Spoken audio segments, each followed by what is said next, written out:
Hey guys, it's Lisa and welcome to my channel. Today we're going to be making over some burlap sacks and also making a couple or a few other items with some of them. So I used to sell these in my store with the printing already on them, but I also bought several of these that were not printed, and I used to sell both of them really well, but I sold out of the ones that were printed, and the plain burlap sacks just got to where they didn't sell that well. So I decided that I was just going to add some images to the front of these myself, and so I'm just taking some different stencils and stenciling onto the front of these. And I generally don't like to use stencil brushes, but I am here because with this burlap, and I guess it would work the same with any fabric, I don't have to worry about the issues that I usually have to when it comes to these. I get some feathering. I guess it's not bleed through, it's like the bristles kind of feather out and I don't get that clean edge. So that's not an issue here because this does really well. And so I'm just taking some different stencils and stenciling some of these, and for these, that's all that I'll do to these bags, and just kind of sell them like that. And I didn't mention that I stick some cardboard down in these to keep from getting any of that bleed through to the back of the bag. And now I thought this would be a good opportunity because I've had some people ask for more details on the grain sacking or grain sack striping, and I thought this would be a way to show a close-up. So I put one strip of tape down the middle. This is just regular Dollar Tree masking tape, and then I put two other pieces right up beside that, and then I pull off that center, and that will give me my center stripe. Now, if you wanted a wider center stripe, then you would just need to use a wider piece of tape for that center section. And once I pull these off, generally I would let that dry, but I decided to just go ahead and take a chance today because I didn't want to wait. And I was able to just let this dry for a minute or two and then just go ahead and tape over the top of that. And obviously it's not going to be a good snug tape over where the paint is wet, but I don't even need that to be a good hold there as long as it tapes well to the other part of the burlap, because that's what I'm going to be painting up next to. So as you can see, I've covered that stripe and overlap it just a little bit on both sides, and I'm hoping you can see this here, which is why I like to use this kind of tape versus the painter's tape, because you can see through it and see how wide you've got it overlapped, because that's going to be your space between that stripe and the next one. So I just put my next stripe very close because I want my next stripes to be thin, and this is just completely a matter of preference. Just do what you like, do as many stripes as you like. I like to stop at 3 generally. On another sack I'm going to be doing an extra stripe on both sides just to show you what that looks like. But for this one I'm just going to leave it at 3. These stripes go so much faster because you're able to just kind of brush it down there, down the line, and it's way faster than trying to pounce that on. So I generally like to just go through and add my stripes to all the bags, and then they can be drying, and then I can start back with the first one and start to add my images with stamps and stencils. And this is the one that I'm going to do extra stripes on. So the color I used on that last bag was Vintage Duck Egg, which is a Dixie Belle color. And this color is just one that I've mixed up. So I really don't know what all I have in this one. It's just that Dixie Belle doesn't have this color of green, so I just kind of played with the colors that I had and mixed them, and this is the color that I ended up with. So there's my stripe down the center, and again, it's just so easy just to kind of brush it on versus having to pounce it. And I know that for some of you, will be boring, having to slowly watch these stripes. But like I said, I had several mention that they would like for me to really show this striping. So I just thought I would take my time with this and do it close up, so that if anyone is unsure of how to do these, then this will make it really clear. And I think with this color, you can really see through that tape there and see how much you have it overlapped. And like I said, you don't have to go as thin with these stripes as I am. Obviously, if you're going to do extra ones, I would go kind of thin. But, you know, some people like to do theirs a lot thicker than mine, and it still looks good that way too. And before someone asks about my hand here, I haven't hurt my hand at all. It's just that I have carpal tunnel every now and then, and it's flared up a little right now, so I'm just trying to be really careful with that joint. So here I am just pulling that off, and I just love how clean these stripes are on here. And any fabric will do this well. You wouldn't think that this tape would stick well enough to give you clean lines, but it really does. And now I'm just doing the same process for the next stripes. I'm just overlapping that last little stripe as far as I want it, as much space as I want between it and the next stripe. And then again, the same process. I just put that next piece of tape on, just enough to make a little thin line, and then that's all that you do for the striping. I feel like it's very, very simple, and I thought that I would save myself some time, and I ordered a large stencil that had different grain sack stripes, but I did not like that stencil at all because it was so large. It had too much play in those lines. I know you may not understand what I'm talking about, but if you have one, you'll know it isn't an easier way to do these. I feel like this tape is just about as easy as you can get. And then there it is with the extra stripes. And like I said, you could go thicker on those, but I just wanted to go small on these, especially since I'm adding another image. So now that I've done all my striping, then I'm just going to start to add some images. And I like to do my images in black because I feel like they stand out a lot better. So I'm just kind of using the stencils that I feel like will go on these sacks well. And because I want this grain sack look. And so I feel like you need to kind of stick with country stencils here. Actually, you could make these more French. You could do some French stamps on them. But for this particular vignette, then I want just some country ones. And especially since fall is coming up, I just feel like they have a really good fall look.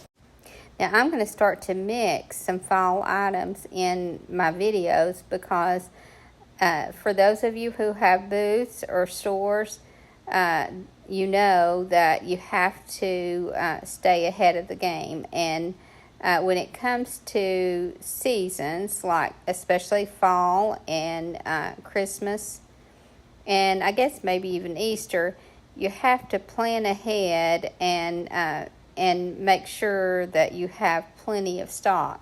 So this is not early at all to start working on fall items. So I'm just going to start mixing some of those in. I hope that's okay with you guys, but I still have to get those done. So like I said, I may as well just include that on here. So for this one, I haven't done any striping on it. I'm just going to glue a piece of tea towel, and I just ripped my fabric because I like those frayed edges. And now I'm just putting this little rooster stamp or this little hen stamp. I'm not sure which one this is even. But I'm just going to put Farm Fresh on this and keep this one very simple. Now this was not my favorite. I think I should have used larger letters here. I just wasn't real happy with how this one looks. And if it doesn't sell, I'll just redo it. All I have to do is glue another piece over that or pull it off if I can. But like I said, I'll just glue a thicker piece on it so you can't see through it and put another image on it if it doesn't sell.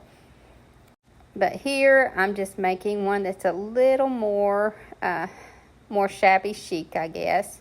And this one I guess isn't farmhouse related. It's just more of a shabby look, and I'll put that in my she shack. So I just added some lace to the top. And now I'm just going to add this doily. And as you can see there, I tore the tag off that said Made in China.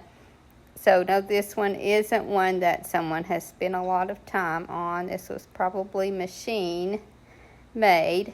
But I really like the look of it. And all I needed to do on it was just to glue that. And now I'm just going to add some hangers. And if you've watched my channel long, you know that I love making hangers like this because I just really like that shabby look of just gluing that with a knot on the front. And don't make the mistake of gluing these too far close to the edge, because if you do, when you try to hold this with the handles, it will fold up on you. So you need to come a little bit in from the edges on that one. And this one is just a little piece of a transfer that I've been using for months, and I just took some words off of it, and it's not really important at all what you put on here. I just like that lettering, and I'm just kind of placing that to fit. This particular one was too long, so I just kind of cut it up in 3 sections and putting that on the bottom, because what I'm going to do on the top is just put a very simple flower. And this was one of the flowers that was on the set from Dixie Belle called Buds and Branches. And it has a lot of colorful flowers, but it also has some black and whites on it. And so I just took this little simple flower here and I'm adding it to the top of this one. And I love just that simple look of this one. And I'm a neutral person anyway, so I really like this neutral look. And for this particular one, I decided to put a coffee can in it. So this is just a small coffee can, and I just put it in here to make sure that it fits. And it does. But as you can see here, you can just very lightly see that blue through this, and I sure don't want that showing. So I could have painted that can, but I just decided to cover it with tape. And to me, that's just a quick way to do it. I don't have to wait on it to dry. So I just put enough tape on there so that when I put it down in that bag, you won't be able to see through. And it just so happened to fit in there just perfectly. And now I'm going to glue some floral foam in the bottom of it, and I'm just placing some flowers in here, and I want this to be a very simple arrangement. And these are the lavender stems that I think I got these at the Dollar General. And I'm just using 2 of them, and I've cut them into pieces so that I can kind of put sprigs in here instead of a bunch together. It just, to me, it looks better this way. And now I'm just going to take a torn piece of fabric. I think this is more of that tea towel, and just tie it around the top, and that one is finished. And I did forget to mention that I put a couple of rocks down in the bottom, a or a few little river rocks before I glued that floral foam in, so that it would have some weight in the bottom and stand up well. Now on this larger bag, I've taken a piece of tea towel and already put some stripes on it, and I'm just gluing that. I just glued that to the center of this bag, or toward the bottom, because I'm gonna that top is gonna be kind of bunched up, so you're not gonna really see an image on it. So that's why I put this image down lower.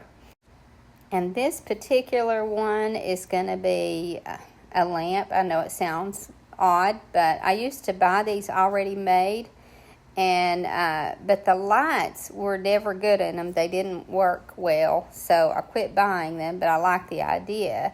And so you just take some cage wire here and make you a little cylinder and wire it together, so it's just a cylinder, and then you stick it down in there and put your lights in.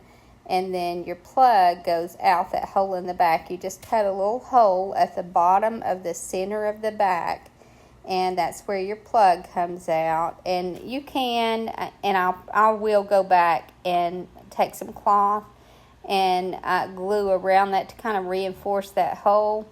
But this works really well, and these lamps are really cute, and they work really well around the holidays too, because you can put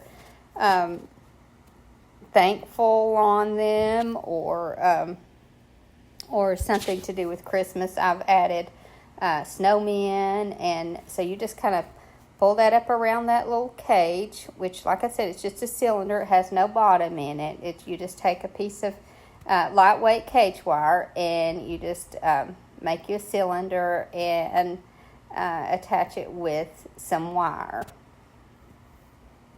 The worst thing is just cutting that piece of cage, but you can get your husband to do it, or a wire cutter works fine. It's just, it takes a little bit of muscle to do it, I guess. And I'm just taking some strips of torn fabric and tying around the top, and that's all that I need to do to this little lamp. And I think it turns out, it's a real simple, more of a primitive look, but I really like the way it turns out. And I did forget to mention that I put the word hop on there with my lowercase typesetting stamps. And now for this little bag, this is just one that I got in some stuff, I guess that I had purchased from an estate sale, and it had a little bit of staining on it, but I still like the look of it. So I decided to use this Pringles can here, and I just cut it to the length that I needed to fit down in that. And now I'm doing that same thing.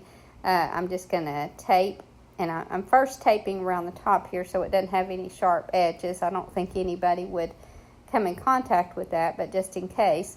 But then I'm just going to tape around it rather, and keep it from showing up through that bag also.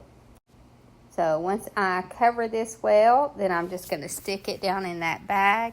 And again, just put just a little bit of floral foam in the bottom and add some flowers, and this one will be finished. So I didn't get a lot of that on video, so I just won't be showing that. Again, I added some rock in the bottom of this one to give it some weight. But I like how that one turned out. And I folded that top down just to kind of give it a little something on the top. You could actually add some ribbon or something at this point, but I thought that was enough for me. And now one of the sacks that I did, I'm just going to make a pillow out of it. And so I just stuff it with, I think I'm using just some batting here. Whatever I can find on sale, that's what I get from my pillows. And sometimes I even buy pillows from the Dollar General and pull the stuffing out of those. But I'm just going to stuff this one pretty tight, because I'm going to glue that top edge just as close to the edge as I can, just to give it more of a neat look. And now it looks like a grain sack that has feet in it. But then it also works as a pillow. So there are the items finished. And now, like I said, I'll get probably about $4 on these sacks, and I paid maybe 50 cents for them, and I have very little time in them. So I think they'll sell really good in the fall especially. I hope you guys enjoyed this video, and I hope to see you in the next. Thank you so much for watching. Have a great evening, and God bless you and your family.